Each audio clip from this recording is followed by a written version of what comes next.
Bugün Şəkinin Şirinbulaq kəndindəyik. Şirinbulaq kəndindəyik.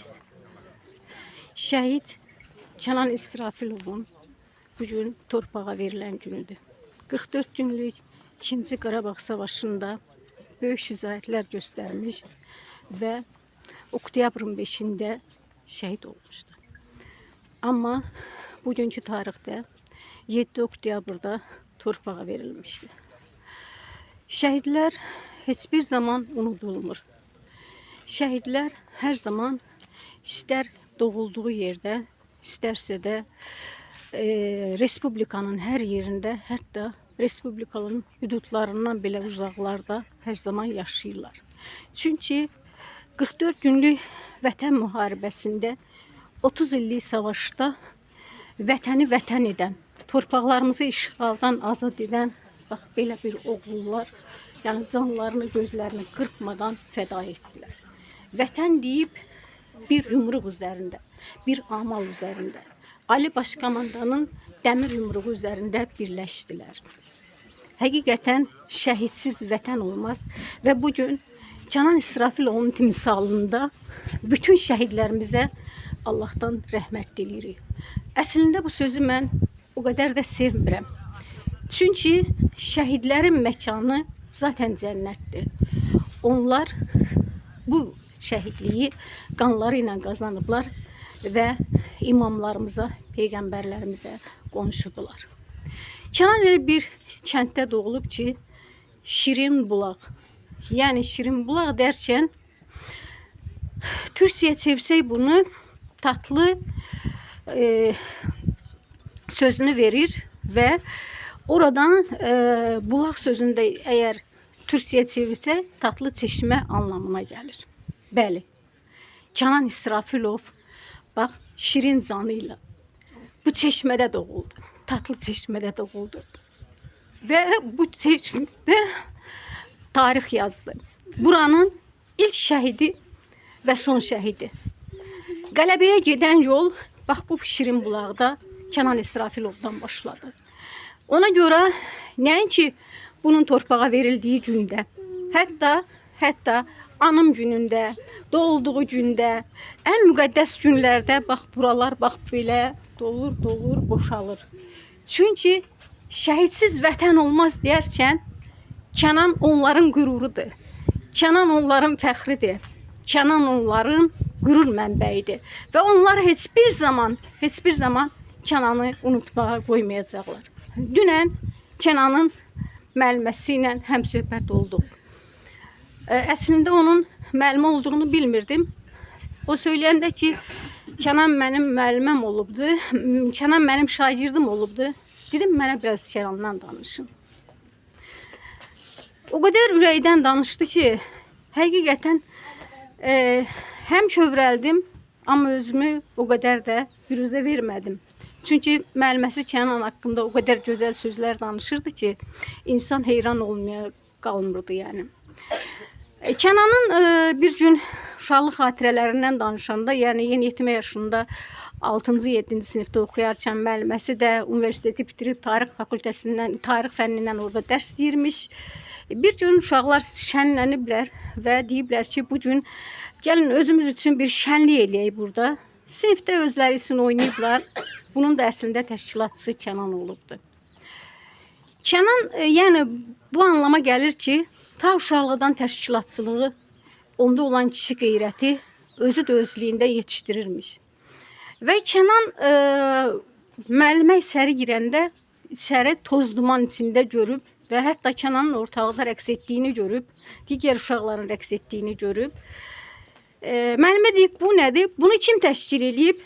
Kimsə Kənanı satmayıb. Yəni ayağa verməyib ki, bunu Kənan təşkil elədi.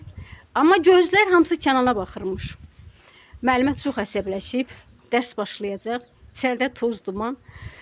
Əlini qaldırmaq istəyib Kənana. Kənan müəllimənin əllərinin içine alıb bu sözləri deyib. Müəllimə, yormayın əllərinizi. O əllər hələ bizə çox lazım olacaq. Çünki o əllər elm öyrətməyə alışıqdır. Və o müəllimənin əllərini dodaqlarına aparıb və müəllimələrin müəllimənin əllərindən öpübdü. Müəllimənin gözləri dolub və gözləri dolmuş müəllimə Kənanın bağrına basıb qucaqlayıb, bir də belə hallar olmasın. Və Kənan üzr istəyib, üzr istərkən gözlərindən, özündən bir ixtiyar damla-damla yaş axıbdı. İndi həmin müəllimə buradadır. Bax, Kənanın başdaşı üzərində, yaxınlığında dayanıb. İstərdim müəllimə biraz Kənanla bağlı xatirələrini danışsın. Buyurun, sizi dinləyirik. Bugün bu müqəddəs məkanda, bu cənnət məkanda mübarək evladım, mən ona şagirdim deməzdim. Mübarək evladım, Murov Qartalı, kapitan, kəndimizin fəxri, elimizin, obamızın fəxri, mənim ciyərparam deyərdim. Qəhrəman Kənanın cənnətə şəhadət şərbəti ilə qovuşduğu bir gündür. Kənan yaşadığı müddətcə elinə, obasına, vətəninə bağlı bir şagird olmuşdur. O qara gözləri daim gülürdü. O qara gözləri daim vətən üçün çalışırdı. Həmişə deyirdi ki, müəllimə, az bir müddətdə biz Qarabağımızı düşməndən alacağıq. Anamızın fəryadına son qoyacağıq. Müəllimə, 3 günə mən Şuşaya Azərbaycanın şərəfli bayrağını sancacağım. Ona görə də hər dəfə örnək, elə bir örnək, elə bir sima, tarix bu qəhrəmanları çox nadir hallarda yetişdirir. Həqiqətən Azərbaycan sərkərdəsi, vətən uğrunda qanıyla tarix yazan, başımızın tacı, Murov Qartalı, kapitan, tabor komandiri, orta məktəbdə oxuduğum müddətdə çox zəki, çox ziyalı bir şagird olubdur. Bütün müəllimlərin, bütün kollektivlərin vuran ürəyi olub, qəlbi olubdur. Kənan elə bir həyat yaşadı ki, özündən sonra iz qoydu. Orta məktəbi bitirdikdən sonra Naxçıvanski, Cəmşid Naxçıvanski adına hərbi listeyi əla bitirmiş. Sonra Heydər Əliyev adına hərbi ali məktəbi gözəl bitirmiş. Sonra hərbi işə olan marağı, hərbi taktikanı gözəl bildiyi üçün tabor komandiri olmuş. 3 il fəaliyyətini Azərbaycanın ən mürəkkəb relyef şəraitə malik olan Kəlbəcər dağlarında, o quşqonmaz qayalarda gecə-gündüz vətən keşiyində. İnan bir yay gəldi bizə, müəllimə ayaqlarını çıxartdı, patınkaları, inanın, ağladım. Dedi, mən bunu anama göstərəmmərəm. Ayaqları mozal olmuşdu, domur. Elə ağladım. Anan dedi ki, müəllimə, bunu mən anama göstərə bilmərəm. Və o göstərdiyi fəaliyyətlər nəticəsində akademiya daxil olur. Az bir müddətdə akademiyanı da qırmızı diplomla bitirir. Bəli, bugün Azərbaycanımızın azadlığı, bütövlüyü uğrunda anaların göz yaşının susması, itirilmiş namusumuzun, itirilmiş şərəfimizin Azərbaycana qaytarılması naminə qanıyla tarix yazdı mənim Kənanım. Ölməzlər ölmür. Bugün uca bir məqamdadır. O ölərkən bir röya gördüm, inanın. Gördüm ki, o stadion nur içindədir, böyük bir insan axını, mələklər sıra-sıra oturmuş, inanın. Və soruşdum ki, nədir, nə məsələ? Gördüm, böyük bir Allah dostu, dedi ki, evladımızı cənnətə götürməyə gəlmişəm yavrum. Ər-Rəhmən surəsi havadan oxunurdu. Ya Rəbbi, böylə bir Quran eşitməmişdim. Mələklərlə kimi götürürsünüz cənnətə dedim. Dedi ki, evladımızı Kənanı gətirirlər.